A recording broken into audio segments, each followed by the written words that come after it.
Um, Welcome to this webinar on women in cybersecurity research. I'm Barbara Carminati. I'm professor at University of Insubria in Italy, and in Concordia project, I have the honor to lead the task related to women in cyber. The webinar today is the third one of a series of webinars on diversity and cybersecurity that we are organizing under the framework of a European-funded project called CONCORDIA. So let me briefly introduce what is CONCORDIA, just to motivate why we have organized this series of webinars, and in particular this one on women in research. CONCORDIA is a European-funded multidisciplinary research innovation project. This project aims to connect the cybersecurity capabilities that are spread here around in Europe into a network of expertise to help in building a secure, trusted, resilient, and competitive ecosystem. And in building this ecosystem in Concordia, we truly believe that diversity is indeed a driving factor. So that's why, by design, since the beginning, Concordia, we have a task dedicated to women in cyber, and a task that aims to implement a set of actions to incentivize the presence of women in the field of cybersecurity, but also to address and to discuss the gender gap in the cybersecurity, but from different angles. That's why we already have organized a webinar for women entrepreneurship in cybersecurity, in education in cybersecurity, and today on women in research in cybersecurity. So as you might see from the agenda, the webinar is split in two parts. We have first a panel and the second part of mentoring. In the panel, we have Professor Heiko Pras, that is the leader of work package dealing with research in Concordia, that is going to moderate the panel, and we are going to start soon. So let me introduce the panelists.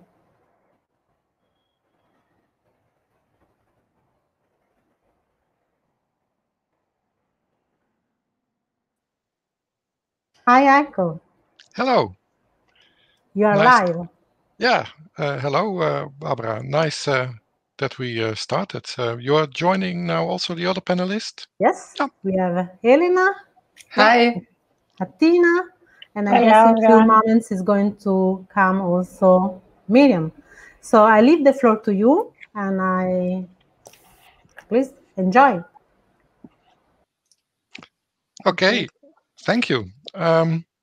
This is an interesting day for me, but I'll come to that a little bit later. Maybe it's good that we start first for the audience to introduce ourselves. And so, yeah, we have now 2 women here, but there should be a third one joining, we hope. So probably, Athena, can you say a little bit about who you are, your background, and... Sure. Thanks a lot, Heiko, and I'm really honored by the invitation of such a prestigious project like Concordia. Congratulations for your work. Actually, I'm a professor at the Aristotle University of Thessaloniki in Greece. My expertise, I would say, is on data science and data mining and analytics.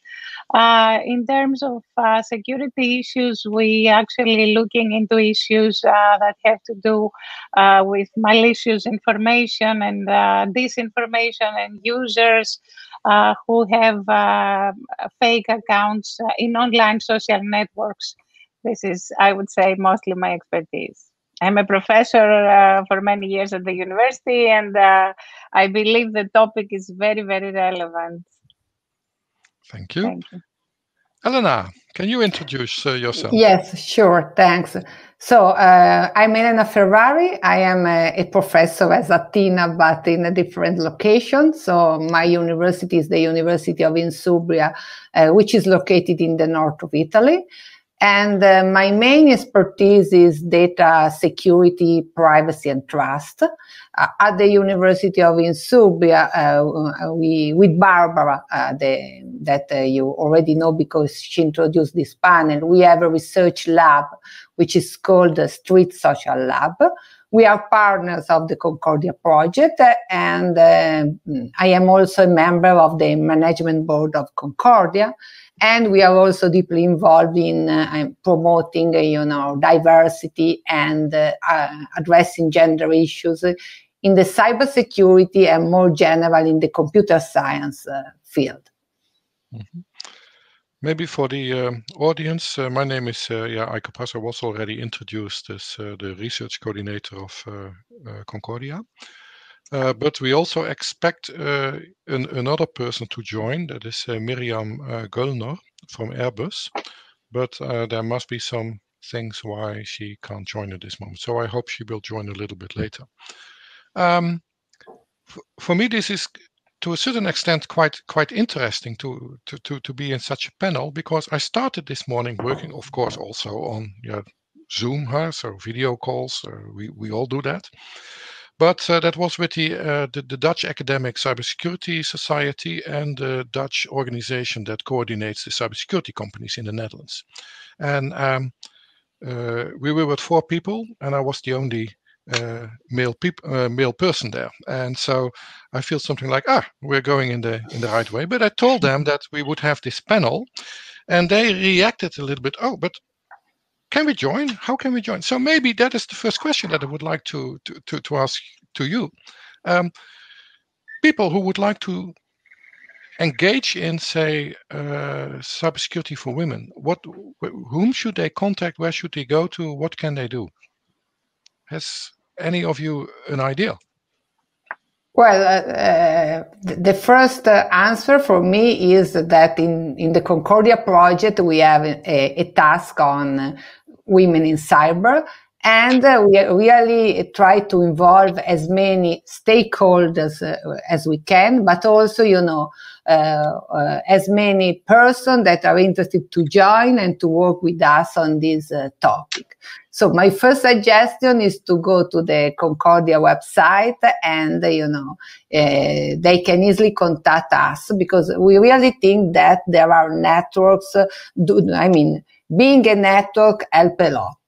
And then there are many other initiatives spread all over Europe and also all over the world. I know that also Athena is involved in many of them, and maybe she can add something to what I have said. But before we go to Athena, you mentioned, Elena, the Concordia Women for Cybersecurity. But can people who are not members of Concordia also join that, or is that only for Concordians? No, they can join.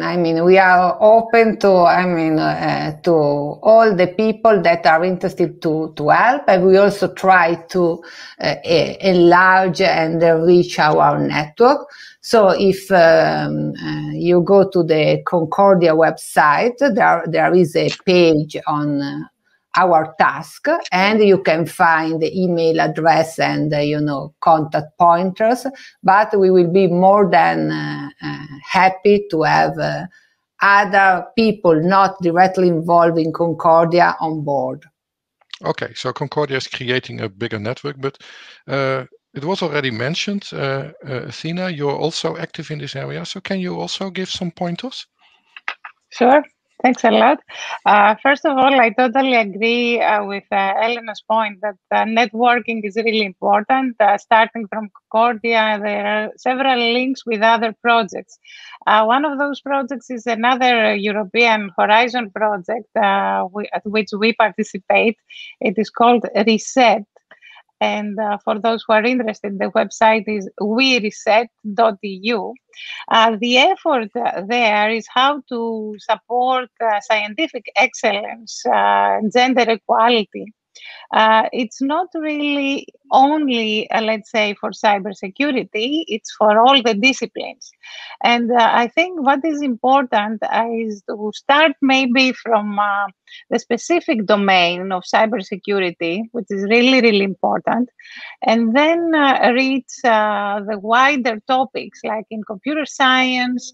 Of course, gender equality issues are very, very strong there too, very challenging. And apart from the European projects, already we are partners in 2 of them here. We can establish links also with organizations like ACM, and all the projects, for example, have the ACM Women chapter links and so on. So I would have advised the younger researchers to start from those too. Okay, Thank you. Thanks a lot. I would also like to welcome Miriam. You just joined, so welcome. Would you like to say a few words who you are for the audience? Thank you. Welcome.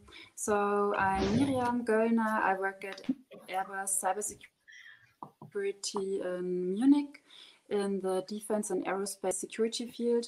I'm a cybersecurity engineer and I work on different missions, mainly in the space systems security domain. My background is in information systems management, where I majored in cybersecurity, and I started working at Airbus at around 2 years ago. And it's really fascinating and interesting. We have a great team and lots of different projects from industry, but also from research. And yes, I'm happy to join this discussion today. Okay, thank you.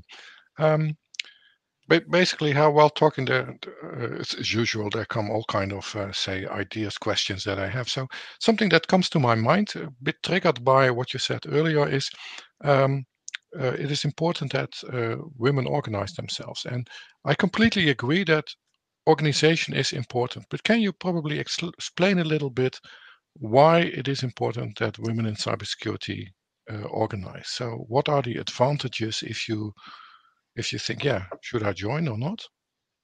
And I leave it up to you. So I don't know who wants to start. Elena, maybe? You're muted, Elena. Now it's better. Okay, now it's better. So I think that an important point is that one of the major obstacles for especially young women to enter the cybersecurity, but in general, the computer science field, is the lack of role models, because you don't have many, examples of women to see and and to follow their path.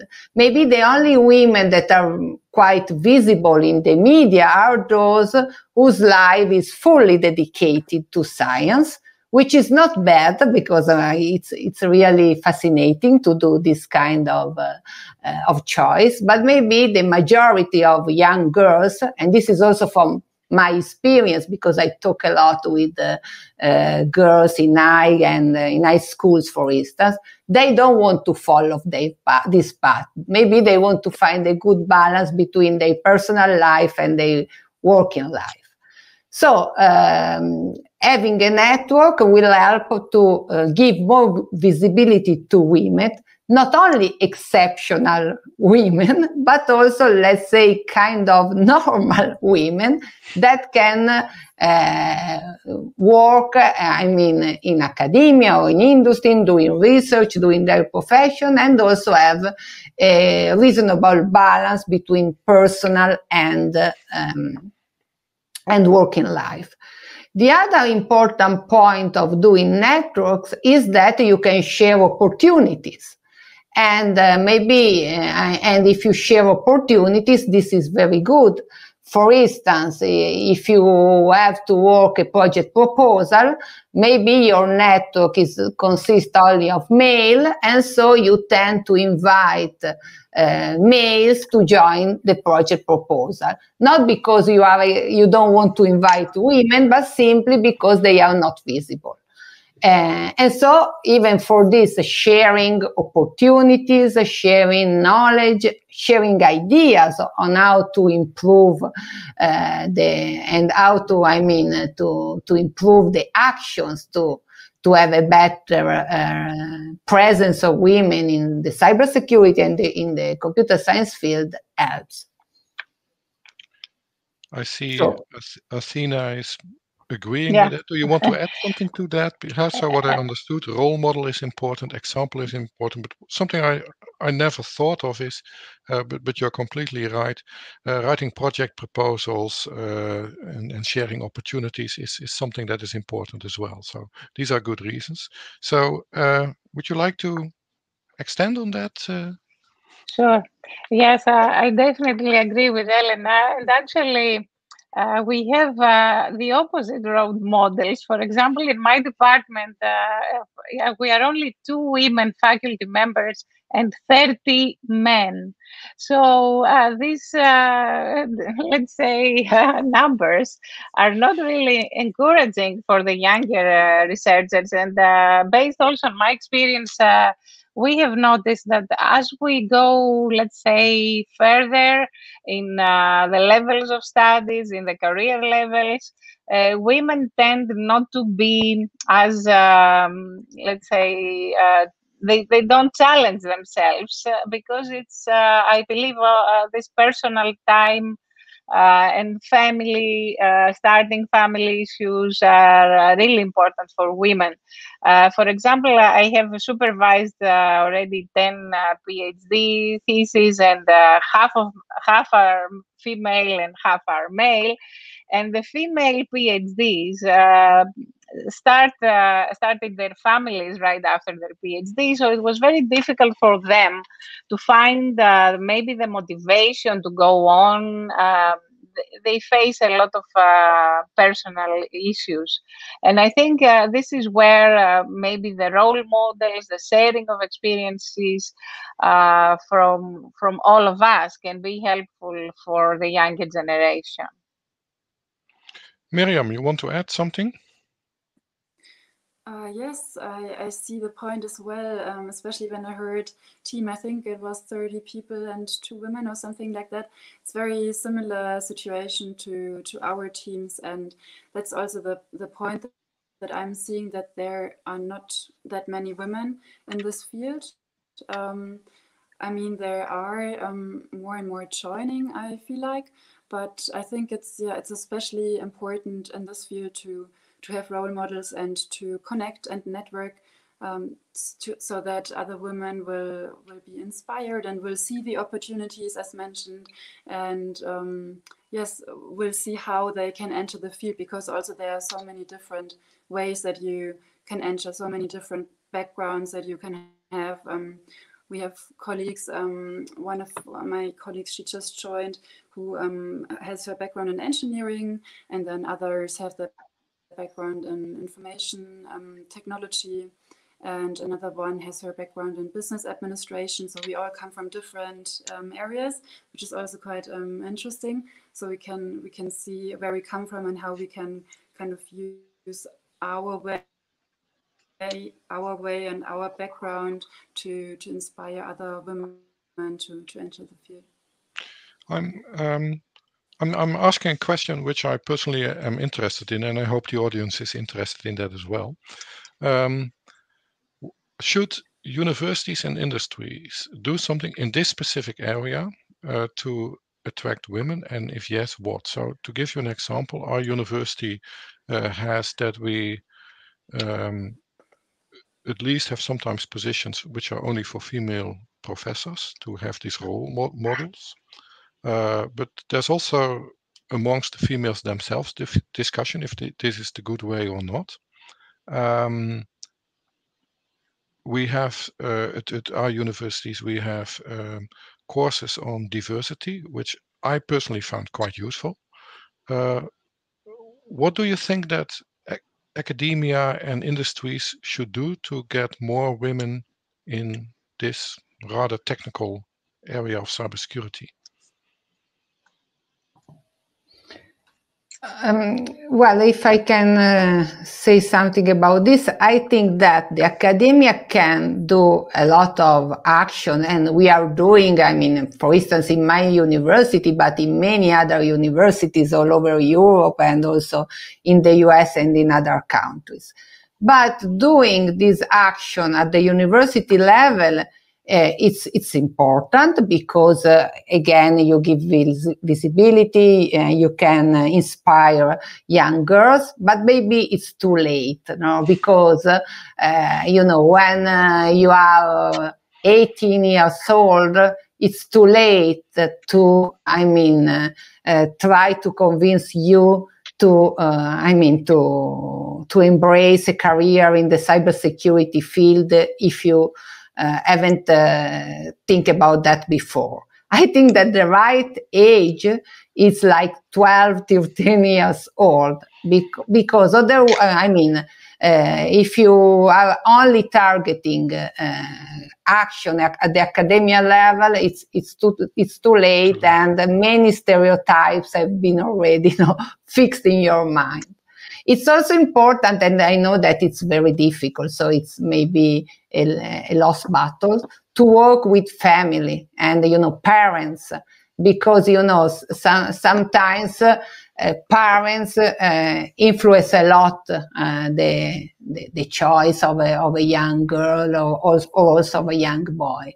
I know that it's difficult to do this, but I think that we need first to educate parents and then come back to the young girls and boys. Because I'm saying this because we had a lot of action in my university targeting high school students, but we have, just to give you some number, only 10% of our students in the bachelor, at the bachelor level, first year, are girls.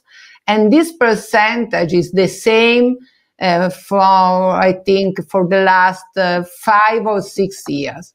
So despite the many action we did, we were not able to increase this number, but it's not a local, issue, because the same trend is shared all over Italy, and I guess also in Europe. So I hear you say it's nice that universities do things, but that's too late. We should already do something at high school and with parents. Yes. I see at least, I think, Athena smiling and to a certain extent agreeing. So you agree with it?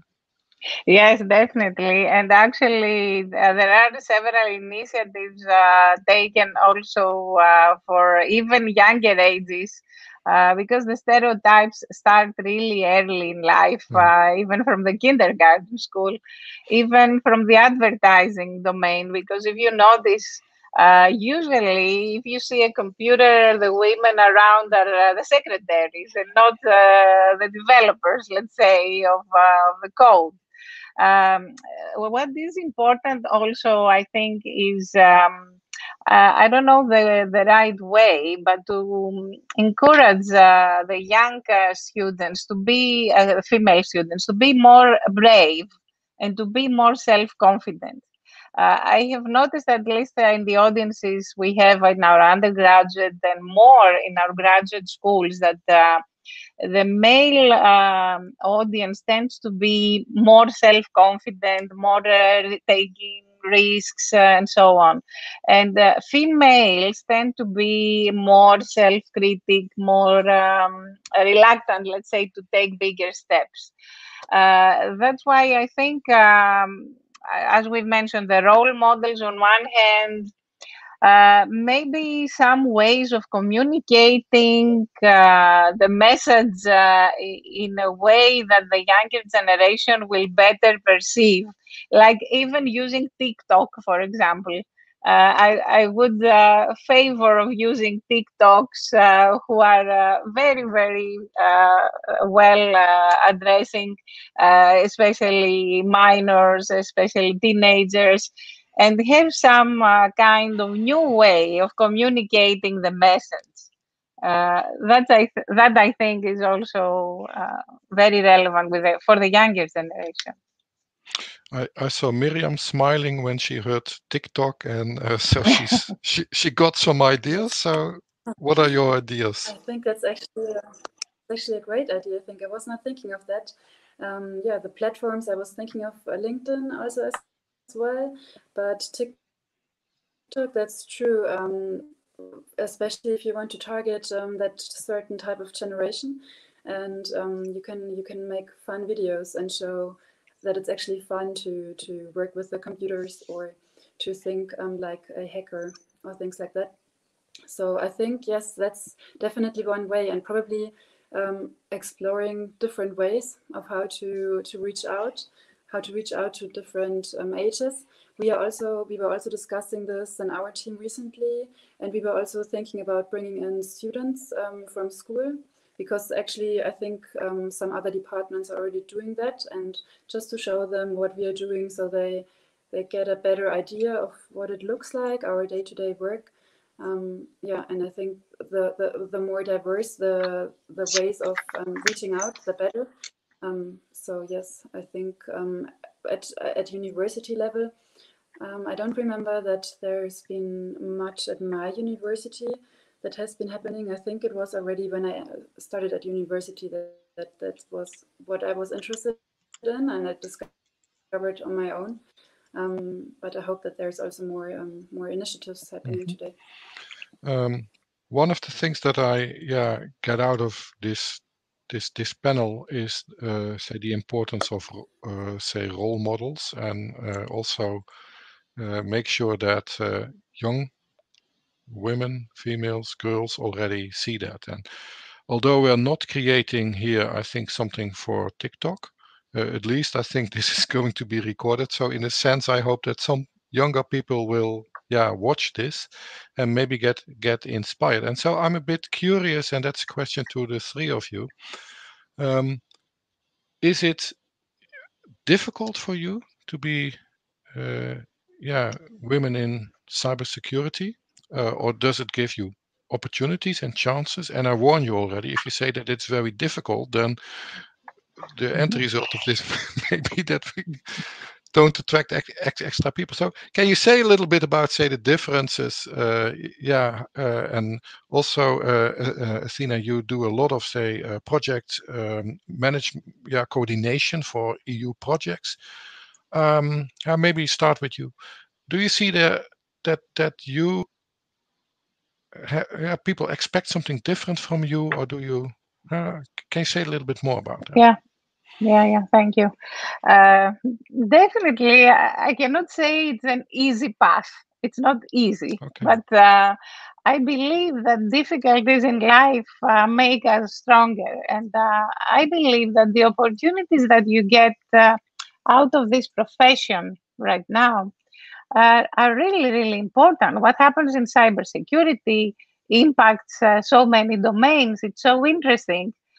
In a way, and I think that the younger generation should be really excited about this topic and so many topics in computer science. So no matter what the difficulties are, if you are really excited about this topic and you see and you envision the opportunities that you will get, I think you can always make it work. When I started my career, for example, I didn't have any children, I didn't have any commitments, and so on. On the way, I realized that it was really manageable to have now 2 children and work at the same time in this domain. So it's not really something that you cannot overcome. It's something that you like.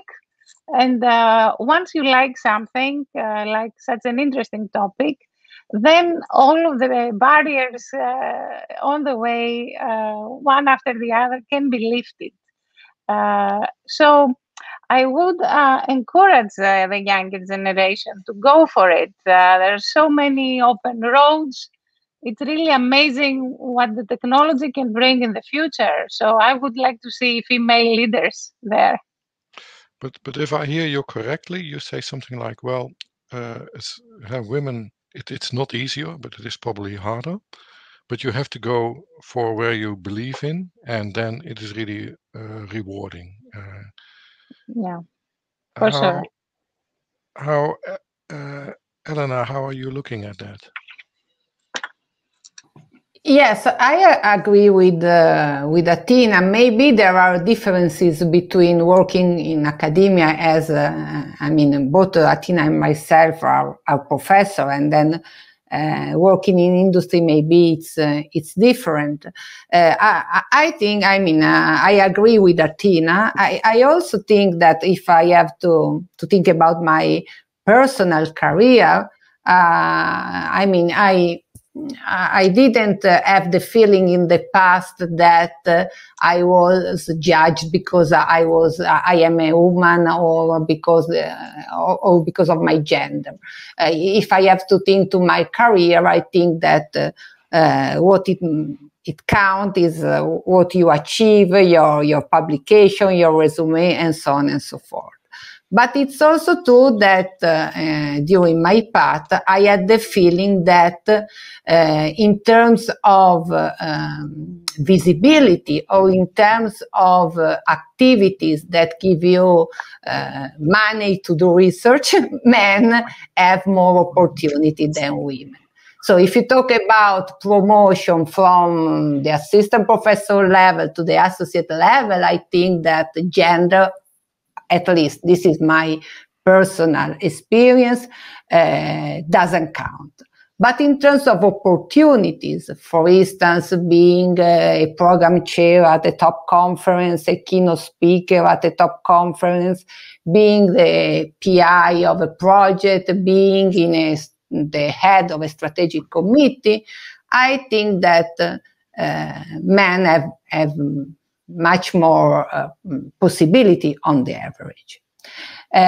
This for the drawback. The advantages in my case are mainly two. I really like research. I think that research is a very creative job, and I think that we have to pass this message to young girls, because there are many studies that show that what prevents women to do a career in cybersecurity is not because they think it's difficult, because I mean they are used to work hard, but because they think it's not creative. So they think that you have just to code 24 hours in a room without windows and surrounded by men. No, this is the stereotype.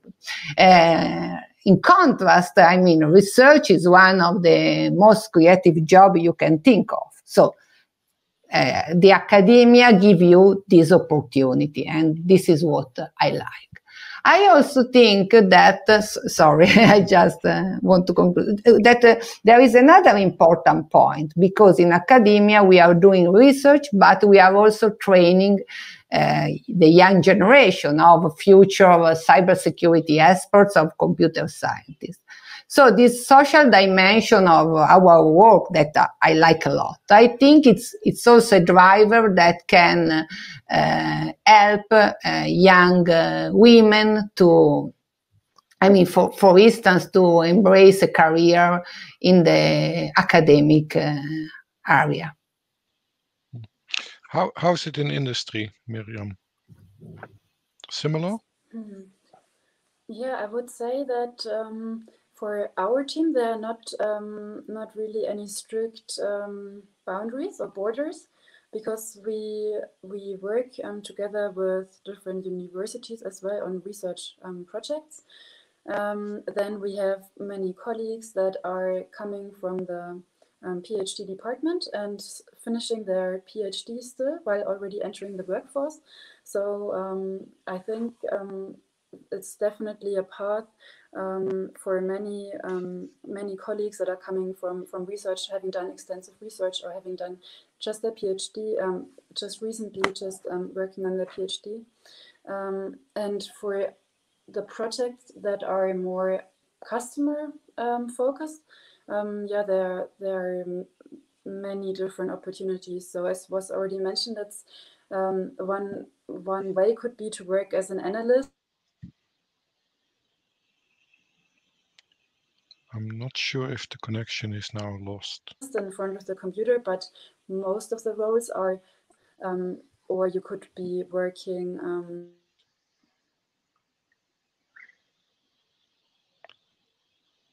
Miriam, I think the connection is a bit poor, so we don't hear you, and the picture is frozen. So, okay, let me try something now. I'm not sure if I can formulate this well, but as research coordinator from of Concordia, I have prepared for a couple of reviews the results.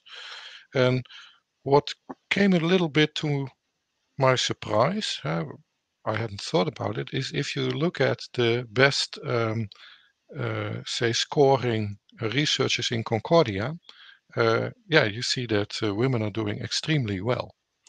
So in that sense, quality-wise,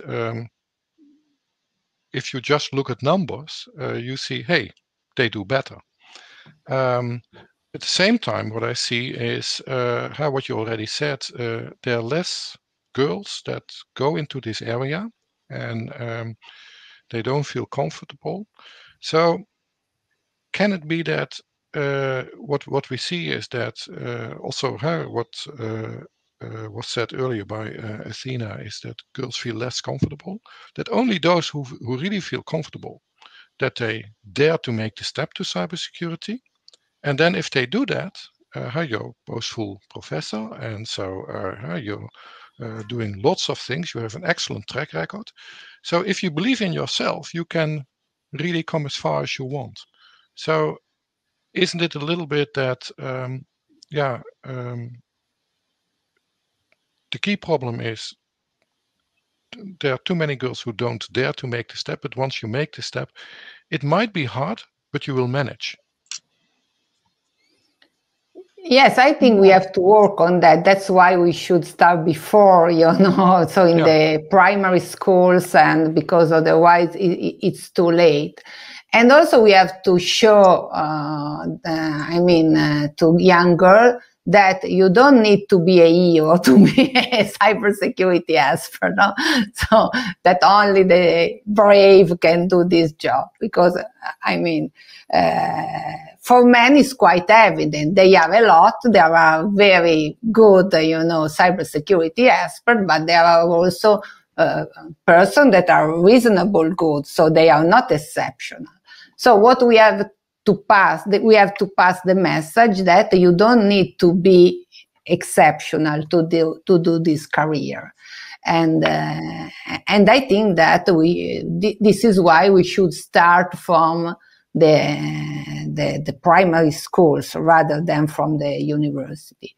The other point is that we need the involvement of men. So just having a network of women working for the other women, I don't think it works, because since the majority of the workforce in the cybersecurity field is made of men, we need that they share the same vision and that they help us in giving, for instance, more visibility to women, and so on and so forth. So this is also an important point. I don't like these actions that are just made by women and for women, because I don't think they are very effective. No, you are a narrow crowd, and you share your frustration and your success, and that's it. Yeah. Good morning, I am Elena. And this is, so we have to exit from this mood. And I mean, we are lacking Concordia, because I have seen that also the men working in Concordia share the same vision, and we receive a lot of help from them. But I think that more has to be done. Yeah, but I agree with you that it is too simple to just say, well, women go in that corner and solve the problem yourself. It's something that you have to do together. I'll give you an example that I personally found very useful from my own university. So we also decided a couple of years ago that we have to do a little bit more about diversity, which is not just women, but it is broader. But diversity, women is one of the first things that you see. And so we had a couple of courses that we had at our university, diversity in hiring people. And at a certain moment, we were having role plays, and everyone did like you do in a normal, say, interview. And one of the women said, and I found that was completely right on spot, they said, well, what I usually see in these kind of, say, interviews, job interviews, is that the the male professors sit there as if it is a PhD defense. The candidate has to really defend him or herself, and if you can't defend yourself, then you're not good enough. Whereas they completely forget that they have to look at what does such a person bring to the group, and how can we make the group such that it is as a team stronger. And I find that right on spot, and how we had this this job interview role plays, and it was so evident. So I think one of the things that we can do more at universities and companies is to have trainings, for example, of hiring people. How do you look at that? At least I find that very useful. So now it's very hard for you to say you don't like it, but feel free to No, if I can make a comment, I certainly agree with you, and what Elena mentioned is also very important. I think we are not really making the point of what we want job positions or careers just because we are women and we are, let's say, in a fight with men. On the contrary, we have to develop a common culture of understanding each other, and we want women to understand that they can go ahead and with their own values be equally, let's say, selected as men, not just because they're women. Sorry, I would like to slightly change it. I don't think that they should be treated equally as men. I think they're complementary. So they're different, and they shouldn't try to behave like men. But if you take the strengths of women and also strengths of men, and you put that together in a team, you get a stronger team. That's how I look at it. Sure. Yeah, I was talking about when I was referring to equality. I meant about the hard skills. Let's say we all have the same degrees. So if there are 2 degrees, whether they are female or male, they should be treated, let's say, as a standard base from where we start. And then if there are master's degrees and so on, I'm talking about the job selection, let's say, process. So we do have the hard skills, and at the hard skills, all of us start from the same line. I don't want to see women be selected, for example, when their degree is not as good as a man.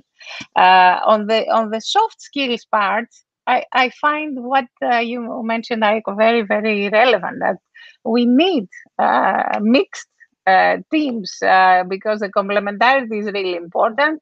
A different mentality between female and male can bring progress, and that's the issue there. Miriam, I'm looking at you. We're also a little bit running out of time. So do you want to add something to this? Yes, it's so interesting, I think, with diverse teams, because yes, you have this goal that you want to achieve, but you will be working together as a team, and only as a team with different backgrounds and different experience and opinions, you will get there. So I think soft skills are so important to achieve something together, because sometimes, yes, as an individual, you have your individual strengths and weaknesses, but then you really see how these will like play together with others, like with the strengths and weaknesses from others, and how then you can together achieve something greater. So I think that yes, diversity is really, really important for that. Yeah, so it's more important to create good teams that are complementary than have just a group of individuals that have nothing to share in common. Okay, I think we're slowly running out of time, so I would still like for a last word to go around, and maybe we start with Elena. Are there a few messages that you want to give to the audience? Yes, I just want to stress the fact that cybersecurity is really an amazing field, and it could be very creative, and we need soft skills also, because you cannot address cybersecurity only from a technical point of view. So it's a perfect field for young girls to experiment themselves and to do their career on this path. Yeah, we don't want only nerds here who can only No, do. yes. Yeah, good. That's the message, yes. Yeah. Agree. Athena. Yes, I totally agree, and I would add that we would like to see more female, strong, let's say, participants in all of the activities in European projects in academia. We need this way, the new creative way of thinking, and definitely cybersecurity is such a topic with so many opportunities. And I would say that. They can chase their dreams, and they can see, for example, the family as an opportunity, not as an obstacle for driving even further their lives. Miriam.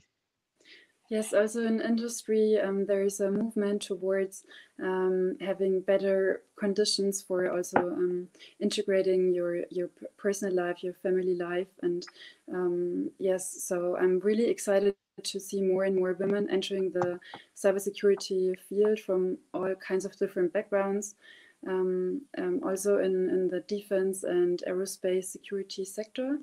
And yes, there are many different opportunities and many exciting tasks to fulfill. I can go on for hours with all kind of questions, but I think Barbara probably wouldn't like us. So I would like to thank all of you for being in this panel. I hope this really helps people to to make the step towards being active as young girl already, we said. So TikTok, we should probably do a little bit. But that, this stimulates people, and that the role models that you give is, people like it. Thanks a lot.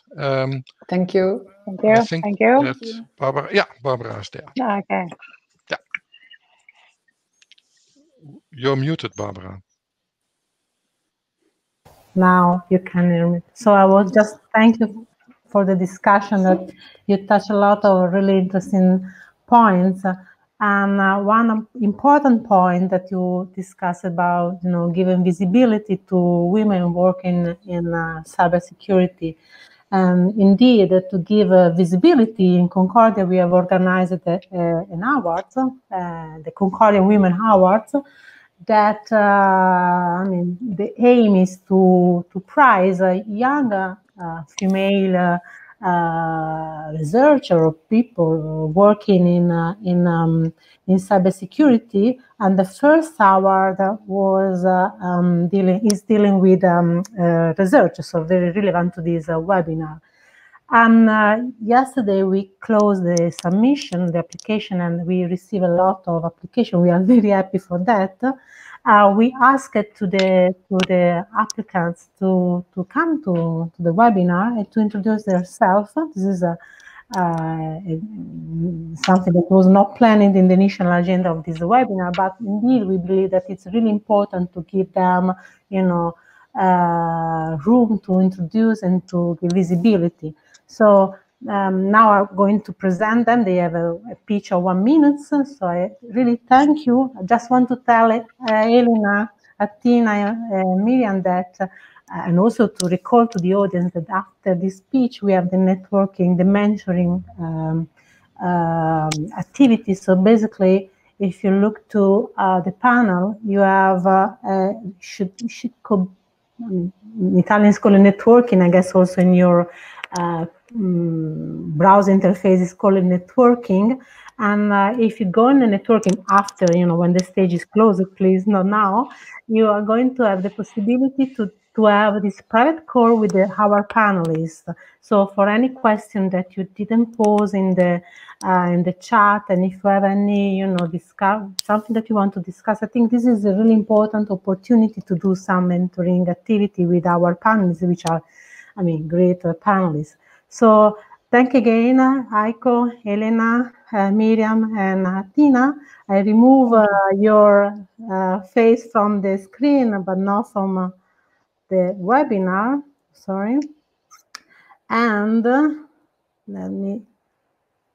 Thank you. So as I was saying before, we have yesterday we closed the submission for this hour. We received several applications. We asked to the candidates if they are available to have a pitch today. Some of them, not all of them, but some of them, they were available. So I leave the floor to them. So we start with Dimitra.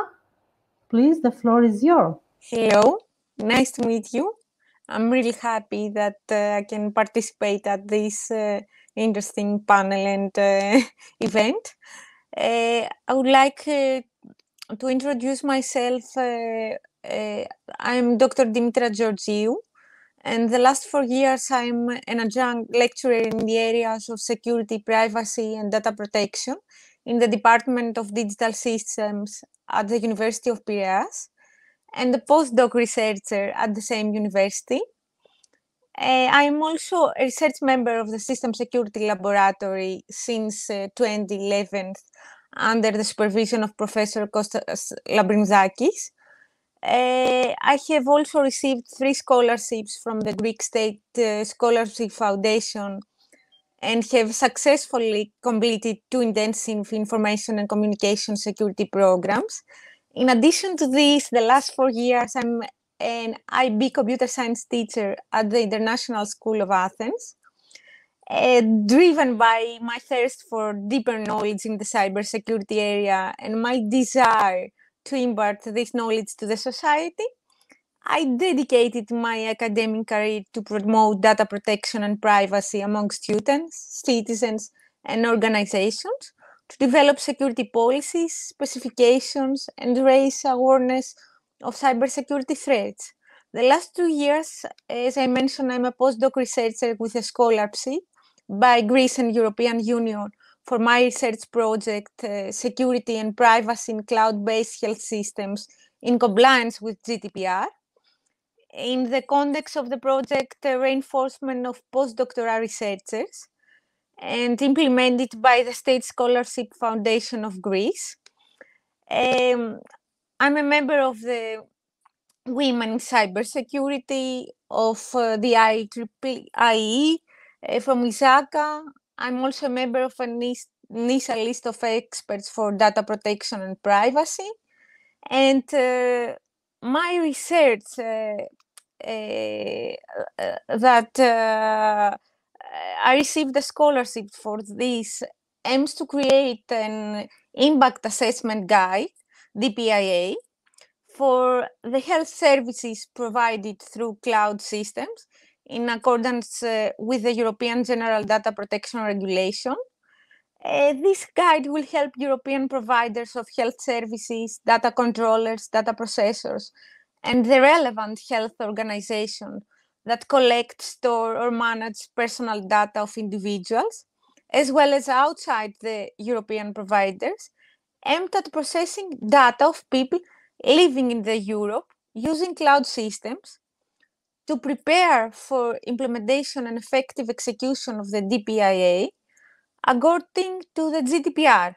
So the main goal of my study is the development of a document as a resource to support service providers and organizations providing health services through cloud-based systems for the protection of the personal rights and freedoms of individuals who use the services, guidance on the DPIA process and the important ones factor to be taken into account at each stage of the process, and the strengthening governance arrangements around personal information for health. This is my research and my development that I received the scholarship for this project. Thank you. Thank you. So I introduce now Jada. I think it's... Hi, thank you for inviting me. The floor is yours. Thanks. Hi, everyone. I'm Giada Sciarretta, and I'm a researcher at FBK in Trento, North Italy. My topic is digital identity. As you can imagine, this is a very crucial topic, as nowadays we are always connected, and we are increasingly moving from physical to online services. In this context, my activities are focused on the design and security assessment of these solutions. I have a mathematical background, and in particular, during my master, I specialized in applied cryptography. After university, I started a collaboration with my current research unit, Security and Trust, during which I also received my PhD in computer science, and now I'm a tenure-track researcher.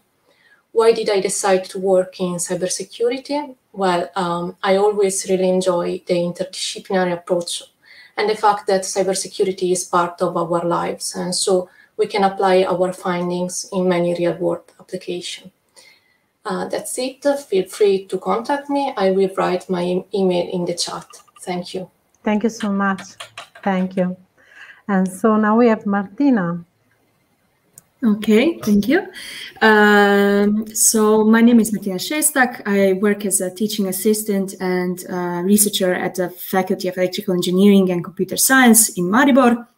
I am enrolled in my PhD studies at the moment, so hopefully by the end of this year I will have written my dissertation and receive this title that we all look for and work hard for.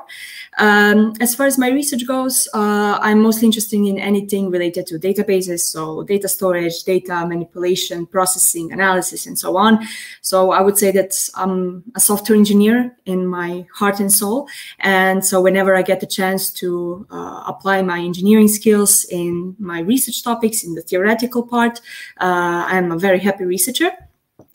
So I do the same basically throughout my PhD. So I try to combine, let's say, 3 worlds together. So graph theory from mathematics, graph databases from this software engineering part, and then we have fraud detection from this cybersecurity space here. So basically what I'm trying to do is get this idea, work it out, design it, conceptualize it, and then build something tangible, some software product that will prove that the idea is working and apply everything in the fraud detection field. And I think that the combination of the theoretical and the practical work there is a good combination which generates many rewarding moments and contributions as well. Thank you. Thank you. Thank you. So, Luisa, the floor is yours. Let me just add in the stream. Hi, thanks a lot for this opportunity. So I am Luisa Siniscalchi, and now I am a postdoc at Aarhus University. Before that, I was a PhD student at the University of Salerno in Italy under the supervision of Ivan Visconti, and I spent also some months as a postdoc there. It was a year and a half. So during that time, not of course in the last 2 years, but before I managed to visit many places around the world, like a University of Los Angeles, California, and NUS, National University of Singapore. And my topic of research is cryptography, which I say is a more theoretical aspect on security. In particular, I focus my research on multi-party computation protocols, which are protocols that allow the party to compute some function, even if their inputs will remain private. And in the end of the protocol, the party are able to compute some function. So a really fundamental aspect is like, do it in a practical way we can actually run these things in practical. So my research focuses on, improve efficiency aspects of this type of protocol. And on a side note, I am also interested on a blockchain and how the blockchain can be used to overcome cryptographic impossibility. Like, for instance, is it possible to extract some form of randomness from the blockchain? Thanks a lot. Thank you. Thank you. So we are, sorry, I have to remove it. So we have the final person, Hiva, please. Hello everyone, this is Eva Papadogiannaki. I'm a PhD candidate in the Computer Science Department at the University of Crete, and in the meantime I work as a Graduate Research Fellow at the Institute of Computer Science in the Foundation for Research and Technology in Greece. Mainly, I work in the network security domain, while more specifically, I dig the network traffic to find ways to inspect it. In this speech, I will show you the problem that I'm working on. Well, do you know that more than 80% of the network traffic is now getting encrypted?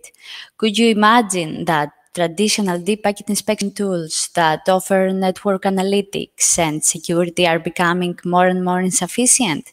If we don't keep up with current trends in network encryption now, we won't be able to save users, organizations, or companies from malware and intrusion. And this, of course, will be a disaster. So the goal of my research is to gain knowledge on how to inspect the network traffic when this is encrypted. If you're interested more about the topic, do not hesitate to ping me online, and you can find me on Twitter and LinkedIn. Thank you. Thank you. Thank you for your pitch. I really appreciate your availability, and I hope to come back you too soon with other information. So thanks for all to join the panel. Don't forget that now we have the networking. Atina and Elena and Emilian are already there waiting for you. So please go on the networking and jump in the networking. Thank you so much. Bye.